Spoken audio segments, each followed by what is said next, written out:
There's a 42-foot cruiser sitting in a Florida marina right now that's been listed for sale 3 times in the last 18 months. Same boat, 3 different prices. The most recent drop was 28% below the original ask, and it's not an outlier. Across broker networks from Annapolis to San Diego, certain sailboat models are accumulating days on market like barnacles on a hull. We're talking 6 months, 9 months, some pushing a full year without a single serious offer.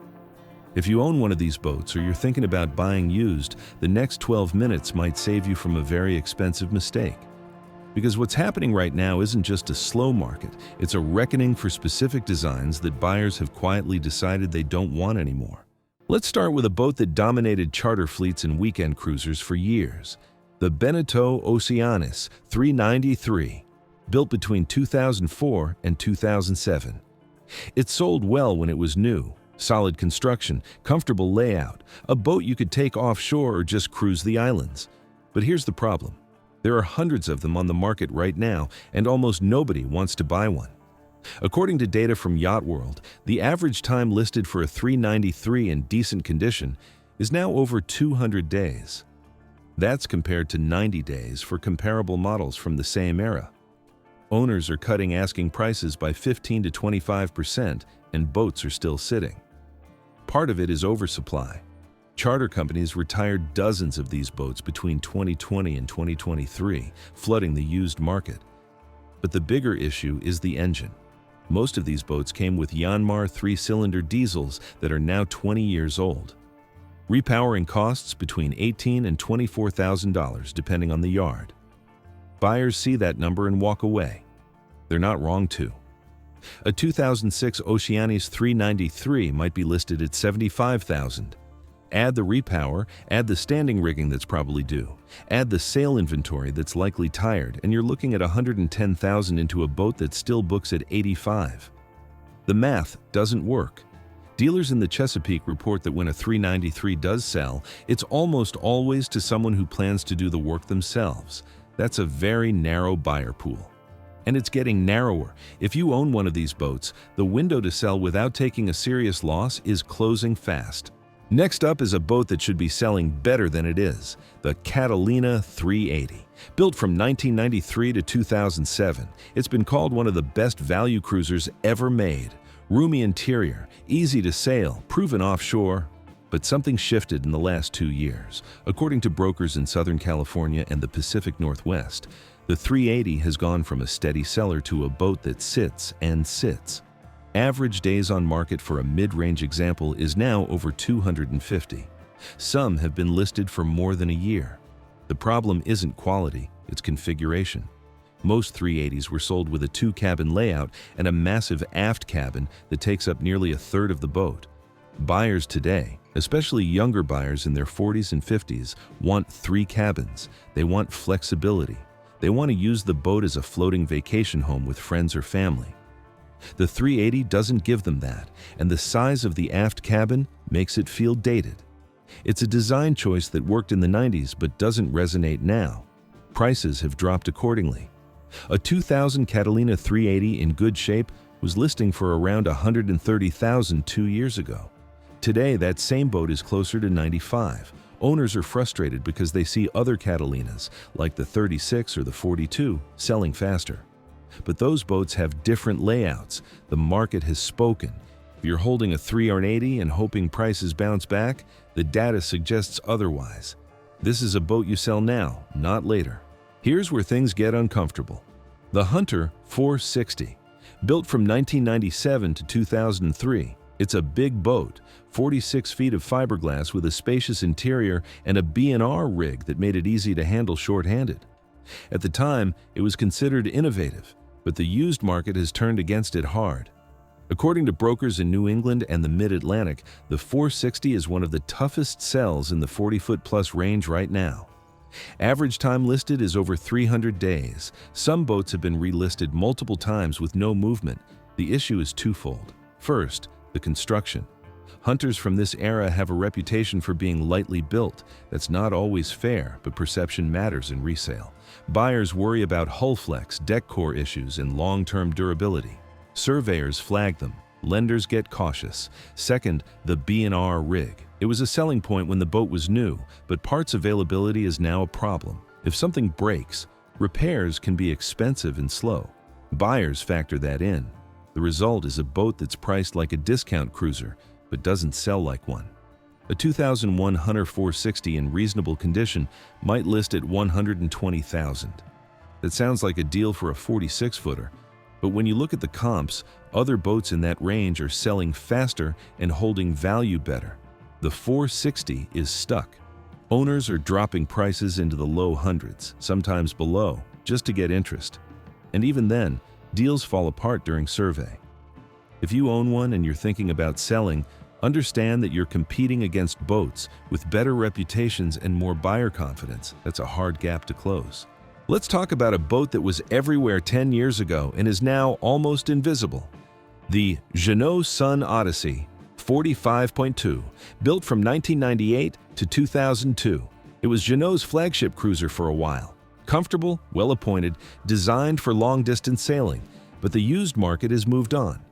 According to data from sailboats.com, the 45.2 has one of the longest average listing times of any 45-foot sailboat from that generation. We're talking well over 250 days. Some listings stretch past a year. The problem is the competition. In the same size and price range, you have boats like the Beneteau 473, the Bavaria 44, and even older models like the Island Packet 440. Those boats are selling. The 45.2 isn't. Part of it is styling. The 45.2 has a very 90s aesthetic that doesn't photograph well online. Wide beam, low freeboard, rounded cabin top, it looks dated in listings. And in today's market, where 80% of initial interest comes from online photos, that matters. But the bigger issue is systems. The 45.2 came with a lot of complexity for its time. Water makers, bow thrusters, multiple electrical systems. 25 years later, those systems are aging out. Buyers see the survey reports and back away. They don't want to inherit someone else's deferred maintenance. Prices have adjusted downward, but not enough to spark buyer interest. A 2001 Sun Odyssey 45.2 in decent shape might list at $110,000. That's a 50% drop from what it would have sold for 5 years ago. And it's still not moving. If you own one, the reality is that you're selling into a market that has better options at every price point. That's a difficult position. Now let's look at a boat that's suffering from something different: market taste. The Pearson 365 Ketch, built from 1976 to 1982, it's a classic design. Ted Hood drew the lines, built like a tank, known for being seaworthy and safe. But the Ketch rig is killing it. According to brokers in New England and the Great Lakes, the 365 Ketch sits on the market 2 to 3 times longer than the sloop version of the same boat. We're talking 300 days versus 100. The difference is dramatic. Buyers today want simplicity. They want fewer sails, less rigging, easier handling. A Ketch rig means more hardware to maintain, more halyards to manage, more things that can go wrong. And the performance advantage, if there ever was one, isn't relevant to most cruisers anymore. The result is a boat that appeals to a very narrow audience, people who appreciate traditional rigs, people who like the look. But that's not a big group, and it's shrinking. Prices reflect that. A 1980 Pearson 365 Ketch in good condition might list at $45,000. The sloop version of the same boat, same year, same condition, lists at $60,000. That's a $15,000 penalty for the rig alone. Owners are frustrated because the boat itself is solid. But the market doesn't care. If you're holding a 365 Ketch and thinking about selling, understand that you're fighting against a preference shift that's been building for a decade. You can drop the price, and you probably should, but don't expect quick movement. Here's a variation problem: the Catalina 42 with the wing keel option, built from 1990 to 2000. The standard 42 with a fin keel sells reasonably well. It's a known quantity. Good layout, solid performer, easy to maintain. But the wing keel version is poison in the used market. According to dealers in Florida and the Gulf Coast, the wing keel 42 sits 3 times longer on average than the fin keel version. Some have been listed for over a year with 0 offers. The problem is draft. The wing keel was marketed as a shallow draft option, which it is, 4 feet 9 inches versus 6 feet 3. Sounds great if you're cruising the Bahamas or the ICW, but buyers worry about performance. They worry about upwind ability. They worry about resale down the line, which, as it turns out, they should. The perception is that the wing keel is a compromise.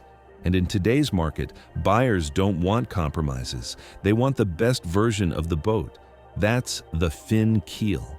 Prices have diverged significantly. A 1995 Catalina 42 with a fin keel in good shape lists around $130,000. The wing keel version, same year, same condition, lists at $105,000. That's a $25,000 gap, and even at that discount, the wing keel boat moves slower. If you own one, you need to accept that you're selling a niche boat to a niche buyer. That means longer listing times and more price pressure. The market has made its choice. Let's go back to Hunter, the 356, built from 2003 to 2011. It's a smaller boat than the 460 we talked about earlier, but it has some of the same problems. The 356 was positioned as an affordable coastal cruiser. Decent interior space, easy to sail, popular with charter fleets. But the used market is saturated. According to Yacht World, there are over 100 356 listed for sale right now in the US alone. That's a lot of inventory for a boat that stopped production 14 years ago. Buyers have their pick, and when buyers have options, they get picky. They want the best examples, the best maintenance history, the newest electronics. If your 356 doesn't check those boxes, it sits. Average days on market for a mid-level 356 is now over 200. Boats with deferred maintenance or older systems push 300. Prices have compressed. A 2008 Hunter 3x56 in decent shape lists around $70,000. That's down from $95,000 just 3 years ago. And brokers report that even at $70,000, negotiations are aggressive. Buyers know the market is soft. They push, they lowball, and sellers, many of whom finance these boats new and haven't paid them off, are stuck. The reality is that the 356 is competing against boats like the Catalina 355 and the Jeanneau 349, both of which have better reputations for build quality. If you own a 356 and you're ready to sell, price it to move. Don't wait for the market to recover. This is a volume play, and the volume is working against you. Now let's shift to performance. The Beneteau First 36.7, built from 1997 to 2005. It's a race boat, IMS optimized, fast, light, responsive. But here's the problem. The market for used race boats has collapsed. According to brokers who specialize in performance sailboats, the 36.7 sits on the market longer than almost any other Beneteau First model. We're talking 250 to 300 days for a decent example. Some listings go dead for months with no inquiries. The issue is that race boats don't age well as cruisers. The 36.7 has a Spartan interior, limited headroom, minimal storage. It was designed to go fast, not to be comfortable. And the buyers who want a fast boat are usually looking at newer designs with better IRC or ORC ratings. The 36.7 doesn't fit that anymore. It's too old to race competitively and too uncomfortable to cruise seriously. It's stuck in the middle. Prices reflect that. A 2002 First 36.7 in race-ready condition might list at $55,000. That's half of what it sold for new, adjusted for inflation. And even at that price, movement is slow. Buyers who show interest are usually looking for a project boat or a cheap entry into sailing. That's not a strong buyer base. If you own a 36.7, the hard truth is that you're selling into a market that doesn't value what the boat was designed to do. You need to find the right buyer, and that takes time.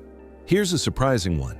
The Island Packet 380, built from 1998 to 2008. Island Packets have a loyal following, known for quality construction, full keels, bulletproof systems, but the 380 is struggling in resale. According to brokers in the Southeast and the Caribbean, the 380 sits longer than both the smaller IP 350 and the larger IP 420. Average time listed is over 200 days. Some boats push 300. The problem is positioning. The 380 is caught between two stronger models. The 350 is easier to handle and appeals to couples. The 420 has more space and appeals to families or liveaboards. The 380 doesn't excel at either. It's too big for a couple to manage easily and too small for a family to feel comfortable long-term. And the full keel, which is a selling point for some buyers, limits performance. In light air, the 380 is slow. That matters in areas like the Chesapeake or the Pacific Northwest, where summer winds are inconsistent. Prices have softened. A 2005 Island Packet 380 in good shape lists around $220,000. That's down from $270 just a few years ago. And brokers report that offers are coming in well below ask. Buyers know the market is soft. They know the boat has been sitting. They negotiate hard. If you own an IP 380, understand that you're selling a boat with a great reputation but weak market fit. That's a tough combination. Last one. The Jeanneau Sun Odyssey 37. Built from 2005 to 2009, it's a mid-size cruiser, comfortable layout, decent performance, popular with charter fleets in the Mediterranean. But in the US used market, it's struggling. According to Yacht World data, the Sun Odyssey 37 has one of the longest average listing times in the 35 to 40-foot range. We're talking over 250 days. Some boats have been relisted multiple times with no traction. The issue is competition. In the same size and price range, you have boats like the Catalina 375, the Beneteau Oceanis 37, and the Bavaria 37. All of those boats have stronger followings in the US market. The Sun Odyssey 37 feels like an import, which it is, but that's not a positive in resale. Buyers worry about parts availability. They worry about service networks. They worry about resale down the line. And when buyers worry, they walk. Prices have dropped. A 2007 Sun Odyssey 37 in decent shape lists around $90,000. That's down from $125,000 3 years ago, and movement is still slow. Brokers report that the boats that do sell are usually priced at the very bottom of the range and have something special going for them. Low hours, recent refit, pristine maintenance records. If your boat doesn't have that, you're looking at a long listing period and multiple price cuts. So here's the question. If you own one of these boats, what do you do? The market is telling you something. Days on market don't lie. Price cuts don't lie. The longer you wait, the more you lose in depreciation and carrying costs. Marina fees, insurance, maintenance, it all adds up. And the data suggests that most of these models aren't bouncing back anytime soon. If you're thinking about selling, price it right the first time. Don't test the market. Don't hope for a miracle buyer. Look at the comps. Look at what's actually selling and price below that. Because the boats that are moving right now are the ones priced to move. If you found this useful, hit subscribe. We track this kind of data every week, and timing matters when the market shifts this fast.